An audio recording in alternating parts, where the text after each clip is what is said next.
ఈరోజు మన యువ నాయకుడు నారా లోకేష్ బాబు గారి జన్మదిన పురస్కరించుకొని కడప జిల్లా ప్రొద్దుటూరులో పెద్దలు నంద్యాల వరదరాజ రెడ్డి గారి ఆధ్వర్యంలో ఈరోజు మెగా బ్లడ్ బ్యాంక్ని చేయడం జరిగింది.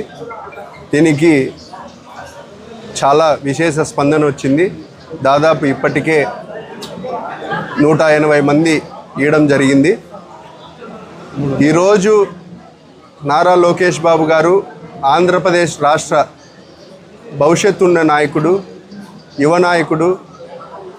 యువగలం పాదయాత్ర చేసి రాష్ట్రం నలుమూలల ఏ విధంగా ఎక్కడ ఏ సమస్యలు ఉన్నాయి, రాయలసీమలో ఏం సమస్యలు ఉన్నాయి, కోస్తాంధ్రలో ఏ సమస్యలు ఉన్నాయి, ఉత్తరాంధ్రలో ఏ సమస్యలు ఉన్నాయి, నిరుద్యోగ యువతకు ఏ విధంగా ఉద్యోగ అవకాశాలు కల్పించాలా, ఇవన్నీ అవగాహన చేసుకున్నారు నారా లోకేష్ బాబు గారు యువగలం పాదయాత్రలో.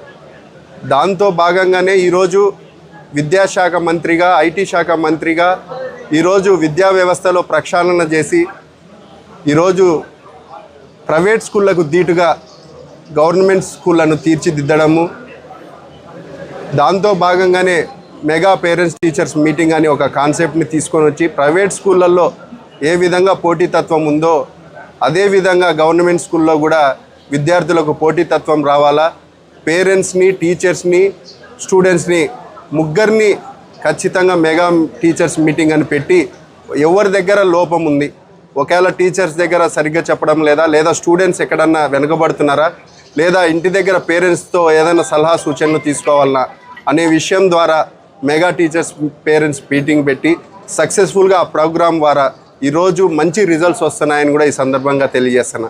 అదేవిధంగా ఐటీ శాఖ ఈరోజు గూగుల్ డేటా సెంటర్ కానీ, అదానీ డేటా సెంటర్ కానీ, ఈరోజు రిలయన్స్ డేటా సెంటర్ కానీ ఇవన్నీ తీసుకొని రావడం వల్ల, పెట్టుబడులు తీసుకొని రావడం వల్ల భవిష్యత్తులో నిరుద్యోగ యువతకు ఉద్యోగ అవకాశాలు కల్పించే విషయంలో నారా లోకేష్ బాబు గారు ప్రధానంగా సంకల్పంగా పనిచేస్తున్నారని కూడా ఈ సందర్భంగా తెలియజేస్తున్నాను.